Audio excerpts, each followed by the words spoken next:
வணக்கம் நண்பர்களே. மணிமேகலையின் முதல் பாகம் உங்களுக்கு பிடித்திருக்குமென நம்புகிறேன். இப்போது அந்த தொடர்ச்சியாக மணிமேகலையின் ஆன்மீக பயணத்தை இந்த பாகத்தில் காண்போம். அமுத சுரபியை பெற்ற மணிமேகலை தன் ஆன்மீக பயணத்தை தொடர அர்ஹத் முனிவரை சந்திக்கிறாள். அவர் அவளுக்கு வாழ்க்கை என்பது எவ்வளவு நிலையில்லாதது என்பதை போதிக்கிறார். முனிவர் மனித வாழ்க்கை என்பது தற்காலிகம், இந்த உடலுக்குள்ளிருக்கும் ஆன்மா மட்டுமே நிரந்தரம் என்று கூறுகிறார். மணிமேகலை ஒவ்வொரு வார்த்தையையும் ஒரு ஒளியாக பார்க்கிறாள். அவளுடைய மனம் அமைதியையும் தெளிவையும் அடைகிறது. மணிமேகலையின் அழகை மறக்க முடியாத இளவரசன் உதயகுமாரன் அவளை தேடி வருகிறான். அவள் இருக்கும் இடத்தை கண்டறிந்து அவளிடம் நெருங்க முயற்சிக்கிறான். அப்போது மணிமேகலை தன்னை ஆபத்திலிருந்து காக்க தன் தெய்வசக்தியிடம் வேண்டுகிறாள். திடீரென மணிமேகலையைப் போலவே ஒரு மாயப்பெண் தோன்றி உதயகுமாரனின் கவனத்தை திசை திருப்புகிறாள். இளவரசன் குழப்பமடைகிறான். உதயகுமாரன் கிட்ட இருந்து தப்பிக்கன்னு நினைச்சு மணிமேகலை ஒரு பூந்தோட்டத்துல இருந்த பளிங்கு மண்டபத்துக்குள்ள ஒளிஞ்சுக்கிறா. அங்க ஒரு தெய்வம் அவளுக்கு காட்சி கொடுக்குது. மாயா மாளிகையில் ஒளிந்த மணிமேகலையை நோக்கி ஒரு தெய்வம் காட்சி கொடுக்கிறது. நீ கடந்த பிறவியில் லக்ஷ்மி எனும் அரசனின் துணைவியாக இருந்தாய். அந்த அரசனே இப்போது உதயகுமாரனாகவே இந்த ஜென்மத்தில் பிறந்திருக்கிறான். ஒரு காலத்தில் அந்த அரசன் ஒரு பௌத்த முனிவரை மிக கொடூரமாக கொன்றான். அந்த கொடூர செயலைக் கண்ட நீ மனதளவில் மிகுந்த துயரமடைந்தாய். அந்த வேதனை உன்னுள் ஆழமாக பதிந்து பாவத்தை போக்க ஏழைகளுக்கு உணவளித்து பல நற்செயல்களில் ஈடுபட்டாய்.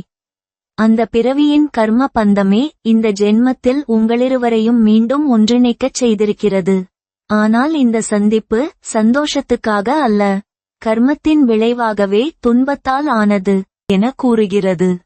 தெய்வம் அவளுக்கு 3 சக்தி வாய்ந்த வரங்களை வழங்குகிறது. எந்தவொரு உருவமாகவும் மாறும் சக்தி, வானத்தில் பறக்கக்கூடிய சக்தி, பசியும் தாகமும் வராத ஆசீர்வாதம்.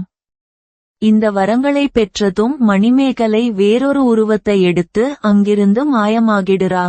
அப்புறம் கடல் அலைகளால் அடித்து செல்லப்பட்டு மணிபல்லவ தீவுக்கு போறா. அமுத சுரபி பாத்திரத்தை வெற்று மணிமேகலை மக்களுக்கு சேவை செஞ்சுட்டு இருந்த நேரத்துல உதயகுமாரன் அவளை அடைய திரும்ப திரும்ப முயற்சி பண்றான். மணிமேகலை தன்னோட தெய்வ சக்தியால அவனை ஏமாத்த ஒரு மாயப்பெண்ண உருவாக்கி அனுப்புறா. மணிமேகலையின் சக்திகளை சந்தேகித்த சிலர் அரசவைக்கு அழைத்து செல்வார்கள். மன்னன் கேட்கிறார், இந்த பாத்திரம் எங்கே இருந்து வந்தது? அவள் அமுத சுரபியால் உணவை எடுத்து தந்து உண்மையை நிரூபிக்கிறாள். அவளது நிரப்ப முடியாத கருணை அரசவையையே அசைக்கிறது. மாயப்பொண்ண உண்மையான மணிமேகலன்னு நினைச்ச உதயகுமாரன் அவளை அடைய திரும்ப திரும்ப முயற்சி பண்றான். ஒரு நாள் அவந்த மாயப்பொண்ண தனியா சந்திக்கிறான். ஆனா அந்த மாயப்பொண்ணு உண்மையில காஞ்சனன் அப்படிங்குற வித்யாதரன்.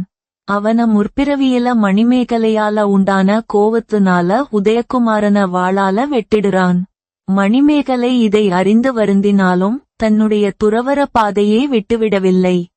தன் வாழ்நாளின் இறுதியில மணிமேகலை தன் தாய், தந்தை, கண்ணகி இவங்க வாழ்க்கையில இருந்து கத்துக்கிட்ட பாடங்களை நினைச்சு பார்க்கிறா.